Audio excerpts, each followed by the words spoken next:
جی،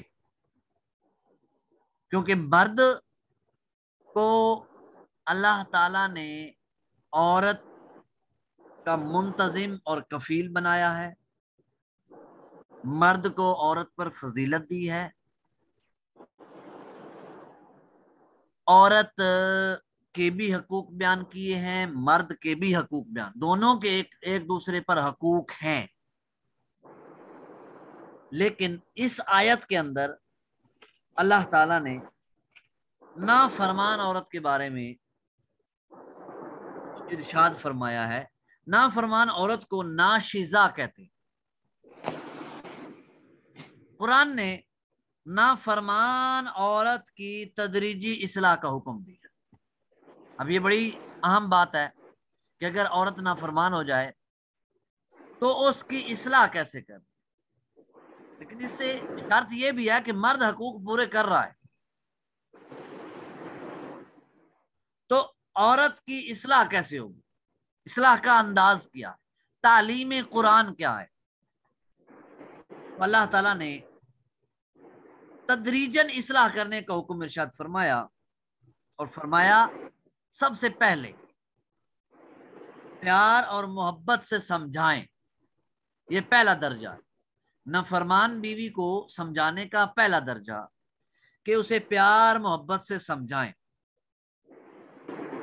اگر تو سمجھ جائے تو فابہا، اگر نہیں سمجھتی تو پھر دوسرا درجہ استعمال کرنا، وہ کیا ہے؟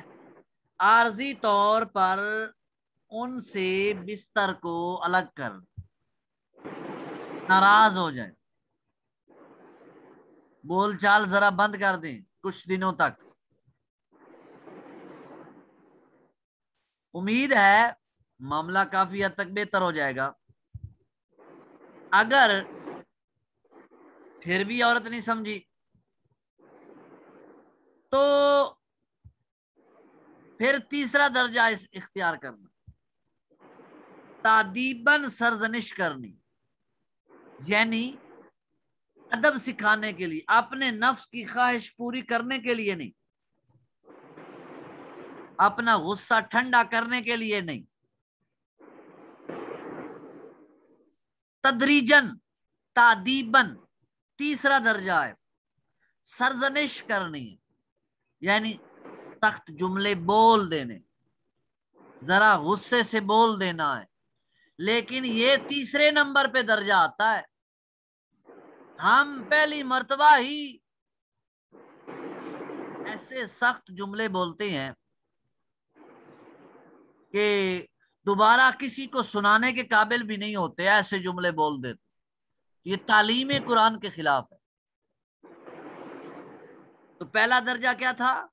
پیار محبت سے سمجھانا، اگر نہ سمجھے تو پھر دوسرا درجہ عارضی طور پر یہ بھی کئی دنوں تک سمجھائے، پیار سے محبت سے سمجھاتا رہے، اور فذکر ان ذکرہ تنفع المؤمنین، فذکر،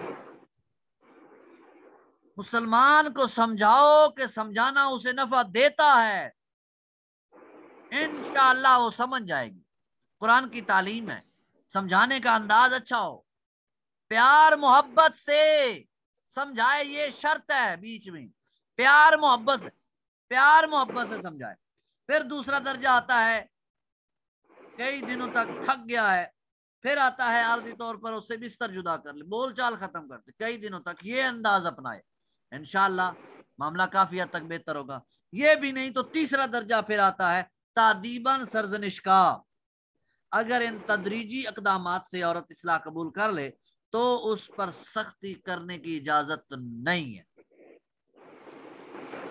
اگر ان تدریجی اقدامات سے زوجین کے درمیان تنازع رفع نہ ہو تو قرآن پاک نے مصالحت کا ایک اور طریقہ ارشاد فرمایا، پھر اس کو اختیار کریں۔ تو کیا ہے؟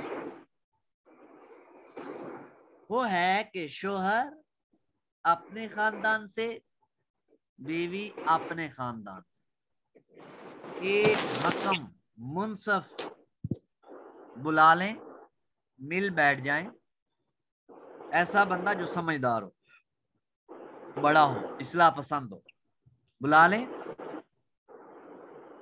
اور مل بیٹھ کر باتیں کر لیں. اگر وہ اصلاح پسند ہوں گے، یہاں اللہ تعالیٰ کی مدد آ رہی ہے، یہاں اللہ کی مدد آ رہی ہے زوجین کے لیے. قرآن کہہ رہا ہے. ہم کیا کرتے ہیں؟ ہم اصلاح پسند ہے ہی نہیں ہے. ہمیں اگر کوئی ہماری اصلاح کے لیے آتا ہے، کوئی آدمی سفارش کے لیے آتا ہے کہ ہمارا جھگڑا میاں بیوی کا آپس میں ختم ہو جائے، تو ہم اصلاح پسند نہیں ہوتے، ہم دوسرے کو ٹارچر کر رہے ہوتے ہیں. ہم یہ ثابت کرنے کی کوشش کرتے ہیں کہ یہ ظالم ہے. شوہر یہ ثابت کرنے کی کوشش کرتا ہے کہ یہ بیوی ظالم ہے، بیوی یہ ثابت کرنے کی کوشش کرتی ہے کہ یہ شوہر ظالم ہے، یہ میرے لیے کچھ نہیں کرتا. دونوں ایک دوسرے کو ظالم ہونا، جابر ہونا ثابت کرنے کے لیے بیٹھتے ہیں. اللہ کی مدد نہیں آتی. اللہ کی مدد کب آتی ہے؟ جب دونوں منصف بٹھائیں اور دونوں اصلاح پسند ہوں، دونوں یہ چاہتے ہوں مسئلہ حل ہو جائے. میں اپنی باتوں کو چھوڑ دیتی ہوں، شوہر کہ میں اس کی باتوں کو چھوڑ دیتا ہوں، میں نہیں ثابت کرنے کی کوشش کر رہا کہ یہ ظالم ہے، یہ جابر ہے، یہ اس طرح ہے، اس طرح ہے، یہ سستی ہے، میں کچھ نہیں کہتا. وہ اپنی زبان بند کرے، عورت اپنی زبان بند کرے اور طریقے سے اپنے اپنے حقوق بیان کریں. دونوں اصلاح پسند ہوں اور کوئی منصف بٹھا لیں. اللہ تعالیٰ کیا فرماتا ہے؟ اللہ تعالیٰ فرماتا ہے کہ زوجین کے درمیان اللہ اتفاق پیدا فرما دے گا.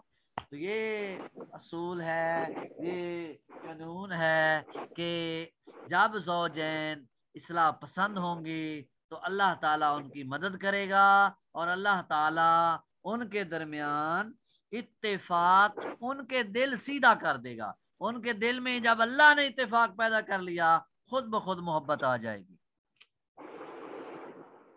اس سے معلوم ہوا کہ قرآن پاک نے ازدواجی زندگی کو خوشگوار رکھنے اور اسے قائم رکھنے کی بڑی اہمیت دی ہے قرآن پاک نے، اور بڑا طریقے سے، بڑے اسلوب کے ساتھ معاملات کو حل کرنے کا باقاعدہ ایک نصاب، ایک طریقہ بیان فرما دیا.